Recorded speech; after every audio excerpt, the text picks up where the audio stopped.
قرآن میں ایک نصیحت ان الفاظ میں آئی ہے، زمین میں اکڑ کر نہ چلو، تم زمین کو پھاڑ نہیں سکتے اور نہ تم پہاڑوں کی لمبائی کو پہنچ سکتے ہو۔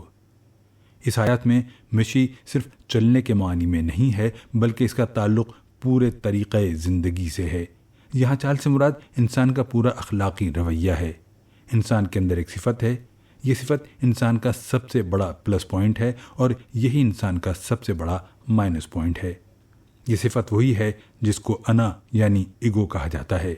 ایک لفظ میں اس صفت کا پلس پوائنٹ یہ ہے کہ آدمی کے اندر تواضع یعنی موڈسٹی پائی جائے۔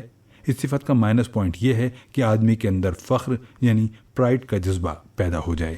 ابلیس نے انسان سے اپنا تقابل کرتے ہوئے کہا تھا، میں اس سے بہتر ہوں، تو نے مجھ کو آگ سے بنایا ہے اور آدم کو مٹی سے۔ اس سے معلوم ہوتا ہے کہ ابلیس غلط تقابل یعنی رانگ کمپیریزن کا شکار ہوا۔ اپنے خیال کے مطابق اس کو اپنا پلس پوائنٹ نظر آیا اور آدم کا مائنس پوائنٹ دکھائی دیا۔ یہی انسان کی عام غلطی ہے۔ انسان اپنے خیال کے مطابق ہمیشہ غلط تقابل کا شکار ہوتا ہے۔ وہ اپنے پلس پوائنٹ کو دیکھتا ہے اور دوسرے کے مائنس پوائنٹ کو۔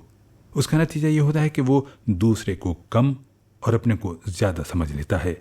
اس تقابل کا نتیجہ یہ ہوتا ہے کہ وہ غیر واقعی طور پر اپنے کو بڑا اور دوسرے کو چھوٹا سمجھ لیتا ہے، اور پھر اس کے اندر فخر اور غرور کی نفسیات پیدا ہو جاتی ہے۔